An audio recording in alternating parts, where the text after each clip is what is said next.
6 ಜನ ನಕ್ಸಲರ ಶರಣಾಗತಿಗೆ ವಿಪಕ್ಷ ನಾಯಕರು ಟೀಕೆಯನ್ನು ವ್ಯಕ್ತಪಡಿಸಿದ್ದಾರೆ. ಬೆಂಗಳೂರಿನಲ್ಲಿ ಸಚಿವ ಎಂಬಿ ಪಾಟೀಲ್ ವಿಪಕ್ಷ ನಾಯಕರಿಗೆ ಈಗ ತಿರುಗೇಟನ್ನು ಕೊಟ್ಟಿದ್ದಾರೆ. ಬೆಂಗಳೂರಿನಲ್ಲಿ ಸಚಿವ ಎಂಬಿ ಪಾಟೀಲ್ ವಿಪಕ್ಷ ನಾಯಕರಿಗೆ ಅಂದರೆ ಬಿಜೆಪಿ ನಾಯಕರಿಗೆ ತಿರುಗೇಟನ್ನು ಕೊಟ್ಟರು. ಈ ಕೆಲಸ ಬಿಜೆಪಿ ಮಾಡಿದರೆ ನಾವು ಟೀಕೆ ಮಾಡ್ತಾ ಇರಲಿಲ್ಲ. ಅಂದರೆ ನಕ್ಸಲರ್ನ ಮುಖ್ಯ ಭೂಮಿಗೆ ಕರ್ಕೊಂಡು ಬಂದಿದ್ರೆ ನಾವು ಅವ್ರನ್ನ ಪ್ರಶಂಸೆಯನ್ನು ವ್ಯಕ್ತಪಡಿಸ್ತಾ ಇದ್ರು. ಆದರೆ ನಿನ್ನೆ 6 ಜನ CM ಎದುರೇ ಶರಣಾದರು. ಇದರಿಂದ ನಿನ್ನೆ ಒಂದು ಸಂದೇಶ ರವಾನೆಯಾಗಿದೆ ರಾಜ್ಯಕ್ಕೆ, ದೇಶಕ್ಕೆ.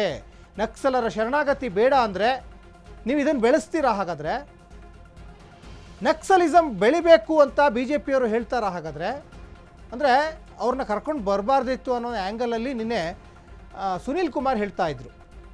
ಅಂದರೆ ಕಾಡದ್ರೋಹಿಗಳನ್ನು ನಾಡದ್ರೋಹಿಗಳಾಗಿ ಮಾಡ್ತಾ ಇದ್ದಾರೆ ಅನ್ನುವಂಥ ಅರ್ಥದಲ್ಲಿ ನಿನ್ನೆ ಸುನೀಲ್ ಕುಮಾರ್ ಹೇಳ್ತಾ ಇದ್ರು. ಕಾಡ ನಕ್ಸಲರ್ನ ನಾಡ ನಕ್ಸಲರಾಗಿ ಮಾಡ್ತಾ ಇದ್ದಾರೆ ಅಂತ ಹೇಳ್ತಾ ಇದ್ರು. ಅಂದರೆ ಬದಲಾವಣೆ ಜಗದ ನಿಯಮ ಆಗಿರೋದ್ರಿಂದ ಬದಲಾಗಲಿಕ್ಕೆ ತಯಾರಿದ್ದವ್ರನ್ನ ಕರೆದು ಬದಲಾವಣೆಗೆ ಅವಕಾಶ ಮಾಡಿಕೊಡ್ಬೇಕು. ಅದು ಯಾವುದೇ ಸರ್ಕಾರ ಇದ್ದರೂ ಕೂಡ ಮಾಡಲೇಬೇಕು, ಅದು ಅವ್ರ ಕರ್ತವ್ಯ. ಅದೇ ಅರ್ಥದಲ್ಲಿ ಎಂಬಿ ಪಾಟೀಲ್ ಕೂಡ ಈಗ ತಿರುಗೇಟನ್ನು ಬಿಜೆಪಿ ನಾಯಕರಿಗೆ ಕೊಟ್ಟಿದ್ದಾರೆ. ಇದನ್ನ ಎಲ್ಲ ಸರ್ಕಾರ ನೋಡಿ, ಯಾವ ಸರ್ಕಾರ ರಾಜು ಪಾರ್ಟಿ ಪಕ್ಷ ಅಂತ ಅಲ್ಲ. ಮತ್ತು ನಕ್ಸಲರನ್ನ ಮೊದಲು ಯಾರು ಭಾಗಿಯಾಗಿದ್ದಾರೆ ಅವ್ರು ಮುಖ್ಯವಾಗಿ ತರಬೇಕಾಗಿದೆ. ಇದನ್ನು ರಾಜಕೀಯ ಮಾಡೋಂಥದ್ದಲ್ಲ. ಅದೇ ಇದೇ ಸಂದರ್ಭ ಅವ್ರ ಸರ್ಕಾರದಾಗ ಬಂದಿದ್ರೆ ಅವ್ರೇನ್ ಮಾಡ್ತಾರೆ? ಅವ್ರು ಹಿಂದೆ ಮಾಡ್ತಾ ಇದ್ರು. ಇದನ್ನ ಎಲ್ಲ ಸರ್ಕಾರ ನೋಡಿ, ಯಾವ ಸರ್ಕಾರ ರಾಜು ಪಾರ್ಟಿ ಪಕ್ಷ ಅಂತ ಅಲ್ಲ. ಮತ್ತು ನಕ್ಸಲರನ್ನ ಮೊದಲು ಯಾರು ಭಾಗಿಯಾಗಿದ್ದಾರೆ ಅವ್ರು ಮುಖ್ಯವಾಗಿ ತರಬೇಕಾಗಿದೆ. ಇನ್ನು ಜನವರಿ 13ನೇ ತಾರೀಕು ಕಾಂಗ್ರೆಸ್ ಶಾಸಕಾಂಗ ಪಕ್ಷದ ಸಭೆ ನಡೆಯುವಂತಹ ಸಾಧ್ಯತೆ ಇದೆ. ಇನ್ನೊಂದು ಕಡೆ ಬೆಂಗಳೂರಿನಲ್ಲಿ ಸಚಿವ ಎಂಬಿ ಪಾಟೀಲ್ ಕೂಡ ಆ ಸಭೆ ಬಗ್ಗೆ, ಶಾಸಕಾಂಗ ಸಭೆ ಬಗ್ಗೆ ಪ್ರತಿಕ್ರಿಯೆ ಕೊಟ್ಟಿದ್ದಾರೆ. ಜನವರಿ 21ನೇ ತಾರೀಕು ಬೆಳಗಾವಿಯಲ್ಲಿ ಕಾರ್ಯಕ್ರಮವನ್ನು ನಾವು ಮಾಡ್ತಾ ಇದ್ದೇವೆ.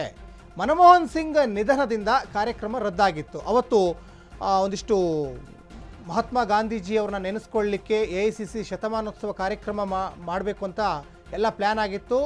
ಒಂದು ದಿವಸ ಪೂರ್ಣ ಆಗಿತ್ತು. ಇನ್ನೊಂದು ದಿವಸ ಮಾಡುವಾಗ ಮನಮೋಹನ್ ಸಿಂಗ್ ಡೆತ್ ಆಗಿದ್ರಲ್ಲ, ಹಾಗಾಗಿ ಗಾಂಧೀಜಿಯವರ ಪುಣ್ಯತಿಥಿ ದಿನ ಮಾಡಬೇಕು ಅಂದರೆ ಜನವರಿ ಇದೇ ತಿಂಗಳು 31ನೇ ತಾರೀಕು. ಇನ್ನೊಂದು ಕಡೆ ಬೆಂಗಳೂರಿನಲ್ಲಿ ಸಚಿವ ಎಂಬಿ ಪಾಟೀಲ್ ಒಂದಿಷ್ಟು ಸ್ಪಷ್ಟನೆಯನ್ನು ಕೊಟ್ಟಿದ್ದಾರೆ. ಮಹಾತ್ಮ ಗಾಂಧೀಜಿಯವ್ರನ್ನ ನೆನೆಸ್ಕೊಳ್ಳುವ ನಿಟ್ಟಿನಲ್ಲಿ ಅವರು ಕೊಟ್ಟಂತಹ ಕೊಡುಗೆಗಳ ಒಂದು ವಿಚಾರದ ಸಂಬಂಧಪಟ್ಟ ಹಾಗೆ ನಾವು ಒಂದು ಕಾರ್ಯಕ್ರಮ ಮಾಡ್ತಾ ಇದ್ದೀವಿ.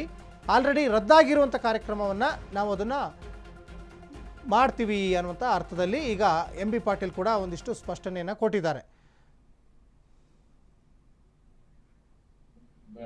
ಬೆಳಗಾವಿಯಲ್ಲಿ ಕಾರ್ಯಕ್ರಮ ಮಾಡ್ತಾ ಇದ್ದೀವಿ. ಇವತ್ತು ಹೋದ್ಸಲ ಹಾಗೆ ಅಂತಲ್ಲ, 21ನೇ ತಾರೀಕಿಗೆ ಮತ್ತೆ ನಾವು ಬೆಳಗಾವಿಯಲ್ಲಿ ಕಾರ್ಯಕ್ರಮ ಮಾಡ್ತಾ ಇದ್ದೀವಿ.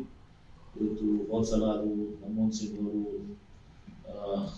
ನಿಧನರಾಗಿದ್ದರಿಂದ ಅದನ್ನ ನಾವು ನಮ್ಮ ಘೋಷಿಸಿದ್ವಿ. ಇವತ್ತು ಅಲ್ಲಿ ಮೂರ್ತಿ ಅನಾವರಣ ಮತ್ತು ಇನ್ನಿತರ ವಿಷಯಗಳಿದ್ದಾವೆ. ಹೀಗಾಗಿ ನಾವು ಅದನ್ನ ಈ ಶಾಸಕ ಪಕ್ಷದ ಸಭೆ ಕರೆದ್ವಿ.